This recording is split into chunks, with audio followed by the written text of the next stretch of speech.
Welcome to the Collingswood and Oakland Schools Park training. I know you're all excited to get started. Administrators, please remember to have everyone sign an attendance log so we know who has been trained. Much of this information can be found in your test administrator manual. You can also view this manual at the Avocet website shown on this slide. And for a shameless plug, you can view the park information at my live binder site and use the password Colls-Oak Park. That's COLLSOAK So what's new for this upcoming park test? It's pretty much the same as last year with only one testing window and no student seal codes. Students will only need their testing ticket to log into the TestNav site. There is something new in that test administrators will be able to see which students have accommodations via the accommodations reminder. To offer our students as much instructional time as possible, park testing will begin after spring break, and all testing for both Collingswood and Oakland will begin on the 25th. This table shows the units that need to be tested for the two content areas, English Language Arts and Mathematics. Like last year, each area has multiple units to complete. Within the first math unit, for grades 7 in high school, there are separate non-calculator and calculator sections. Within each content area, the units must be followed in order. In other words, Unit 1, Unit 2, and so on. But the content may be taken in any order. Your building administrator will let you know when specific units will be tested. And new for this year, only for Collingswood students, these students will have an additional language arts unit for field testing. Here are the actual unit testing times for language arts and math. Again, the Unit 4 for language arts represents the times for the field test questions. For those individuals who will be administering paper-based tests, please remember to pick up the following items listed. I also like this slide as it shows the difference between the online version and the paper version, at least for the needed materials. For both versions, we still need a few more items for testing. Obviously, the headphones are for the online test. Headphones will be in the testing rooms and managed by the tech department. Other materials that are needed include the scratch paper, pencils, math tools, and possibly a handheld calculator. Math reference sheets begin at grade 5 and will be provided through the online format. Your building administrator may opt to offer a paper copy as well. And so you're aware, here are additional math tools that will be provided through the online platform, as well as possible math tools given to the upper grades. Regarding calculators, calculators use begins in grade 6 unless specified through a child's IEP or 504 plan. For most students, calculators can only be used in the calculator permitted sections. For those sections that need a calculator, for all students, an online tool will be available. Handheld calculators will be provided to only students with accommodations. When testing, make sure your room has a clock or some other timing device, as a PARCC system does not monitor the testing time. You should also track the time for your testing students on the board or a flip chart. A do not disturb sign should be placed on the door. Test security is important, as breaches in security could lead to possible consequences.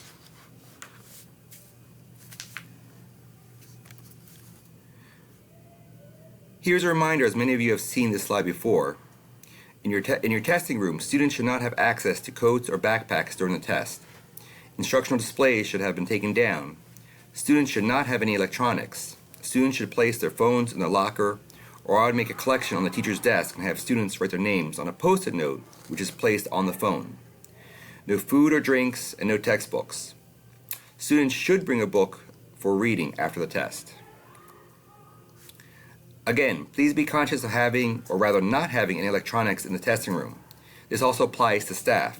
So, teachers, no phones, laptops, or Chromebooks. More reminders. As a test administrator in the room, please maintain the test security and validity of the test. Avoid reading passages or test items. Do not copy or reproduce any parts of the test. This includes taking pictures. Do not remove any parts of the test off of school grounds, and avoid visitors during the test sessions. In addition, avoid coaching students during the testing, which includes giving students verbal or nonverbal cues, hints, or paraphrasing or defining parts of the test. Maintain proper supervision so please do not grade papers, read a book, or be on your phone or laptops, and should not have any visible electronics. Students should not be left unattended, especially if secure materials are out or testing is still occurring. And again, please make sure your students are aware of the start and end times of tests and how much time is remaining. If a student points out a problem with the test, follow the following steps. Instruct the student to proceed as best as they can on the item. Write down the content area, course and grade level, form number, item number, and test format.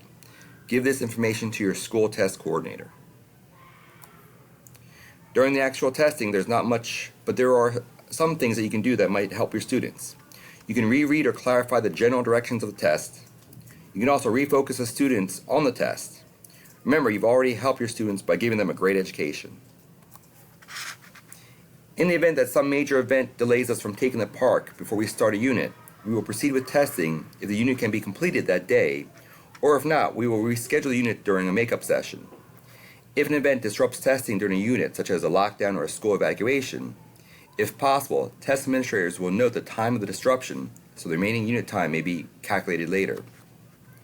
Take steps to ensure security for test materials, and the school test coordinator will lock the test units in Pearson Access Next system. When we are able to continue testing, the test administrator will inform the students of how many minutes remain in the unit. Write the updated start and stop times on the board, and the school test coordinator will resume students in Pearson. If you have problems in your class, such as a disruptive student, security breach, etc., please contact your school test coordinator immediately. On the day of the test, when picking up materials for your students, please remember to complete your portion of the chain of custody form. The state likes to keep track of when materials are distributed, collected, and destroyed. So what happens on the actual test day? After picking up the testing materials which the school test coordinators have prepared, students will be coming to your testing room. Attendance needs to be taken on the student roster sheets. Once everyone is situated, the school test coordinator will turn on the specific unit being tested for your students. In the upper grades, the coordinator may stagger this part so our infrastructure does not become overburdened. You will read the script from the test manual which will inform students when to log on to the Pearson site. When students complete the unit, they will submit and the school test coordinator will stop the session. If you have students that finish early after they submit their tests, students should close their Chromebooks. At this time, students may read silently. The school test coordinator will periodically monitor the test sessions, and when they see a student has submitted this test, they can lock the test, making it secure. Once all the testing rooms are finished, the school test coordinator will determine the student's dismissal time. Here are a few more items to help with testing. Remember, have your students adjust the headphone volume prior to taking the test. Students should not log into their personal Chrome accounts. On the bottom left, students begin by clicking on the apps and then test nav icon. Again, directions on when to log on will be in the testing script. One technical issue you may see is error 9059, which means that the username and password are incorrect. This can be caused by the students being on an incorrect login page. Make sure students see the word New Jersey when they log in. If there is trouble during a test, make note of the time so we can provide the full unit test time to the students or students. Then, follow the process on the next slide. If the problem cannot be resolved quickly and a tech person needs to come over, we can have the student use a new machine to complete his test. Write down the disruption and provide it to the school test coordinator. If a student has troubles, try having them refresh their screen. The next option is to have the students log out of the test and back in with his username and password. Next, inform the school test coordinator who will resume his test. The students should be back to taking the test. The last option is to have the students turn the Chromebook off then back on.